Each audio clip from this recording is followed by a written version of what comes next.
Today, the element of composition that we're going to talk about is called framing. So this is just one more way to compose your photos in a way that really adds impact. So we're talking about lots of different ways to do this. There are many different techniques with composition, like the rule of thirds and leading lines and negative space and layering. And today we're talking about framing. So I'm going to talk with you and show you several different examples because I am so visual. I feel like seeing examples, seeing different ways of doing this can really help because as I've said before, and as you'll hear me continue to say in the future, there is not just one way to do this. And so I want to show you examples of ways that I have utilized the environment around me to frame my subjects. And we'll talk about kind of what it was in the environment that drew me to that type of composition. And hopefully that's helpful for you. So I'm going to start here with this image. And this is at a wedding. I've got the groom and his mom. They are dancing and they actually came over by this open area. And what I really love is the way that they are framed by this fabric here, this like curtain that was created. And not only are they framed by the actual item in the subject, but there's such a dramatic contrast. And that's actually why I made this image black and white, because there's such a dramatic contrast here. So it really helps that framing just to stand out because this curtain is white. The light behind them is so dark. And so they are just, you're really drawn to the subject. This photo also utilizes the rule of thirds, which we talk about in a separate video. But today, this example, the reason why I wanted to show this here was to talk about the framing by utilizing their position in relationship to this curtain and how I position them in the photo. This is another way that we can talk about framing. Here we have the palm trees in the background and the lights on either side of them that I am utilizing to frame the subject. That is also, in some ways, you could consider that like leading lines. But in this case, we're talking about it from the perspective of framing because the natural elements of the environment around them, I am utilizing to frame them in the photo. And that draws your eye right to them. Just another way of utilizing that environment.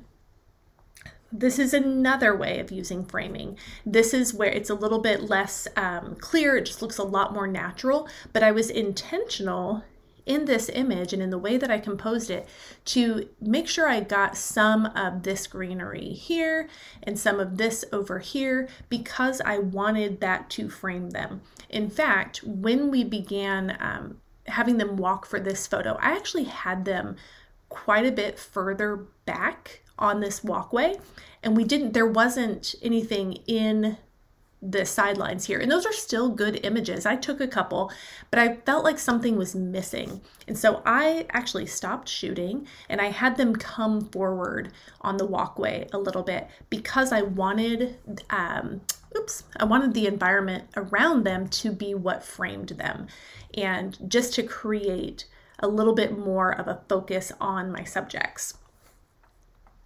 Here is a very, very obvious use of framing. So here we have this really beautiful architecture, and that is very clearly framing the subject. So we have them right in the middle. We've got the beautiful architecture on either side, framing them. So that's a very clear kind of cut and dry textbook use of framing in a photo like that. And this one is very similar. It's a little bit different, but kind of similar, but we're utilizing the architecture again to frame the subject. So this photo also utilizes leading lines because we have the lines not only from the architecture, but from the walkway that kind of leads your eye through the image and to the subject as well.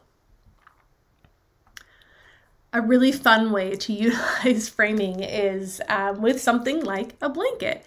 So we were outside in a big open area And one of my favorite things to do with littles is to take a quilt to my photo sessions, and I use it for all different things, typically for sitting on, but it's also a lot of fun to have mom and dad kind of hold it up and have the kids run under it as well. And the really fun thing about that is when you have the child or multiple children kind of running through or underneath, it's just a really cool way to frame them. And so your eye in this photo, it doesn't really go to mom and dad right away, it goes right to her because she is framed in the photo, and it just happens to be in a really fun way. So this is a way that you can think out of the typical box.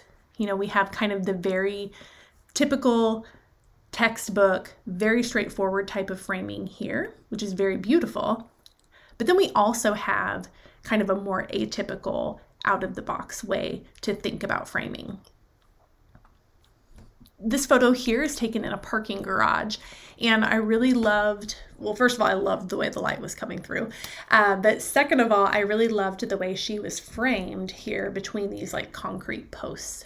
And just utilizing this, there's so many different elements of this image that I really love, the contrast in the light, but I love the way that she is framed in the elements that are actually around us. And then here you have the same subject, and in this photo, she is framed more by the trees that we have on either side of this street. So we're utilizing the trees around us. We went from architecture, essentially framing her, to what is around us in nature to frame the subject. And then again, just wanted to point out, because we are talking about a whole series of composition techniques, we also have leading lines here, just naturally from the road on either side. And then here we have a hallway. So this little guy, this is at a in-home lifestyle session, and we have this little guy running down the hall, and he is just naturally framed by the doorway and by the walls on either side. And we utilize framing here with the environment around the subject. I really loved the way these windows looked in the background, and I loved the light reflecting off of them, and I loved the symmetry. And so I decided that I wanted to find a way to frame my subject in this area. And so I have him in the middle where these windows are like flanking him on either side. So they are like framing him in. And in this case, the framing creates a really cool look of symmetry, which I also love. And then in the final example, here we have my daughter sitting in a window seat, and she is framed by the curtain panels around her. And so that's just adding a little bit of depth here. We've got the lines as well.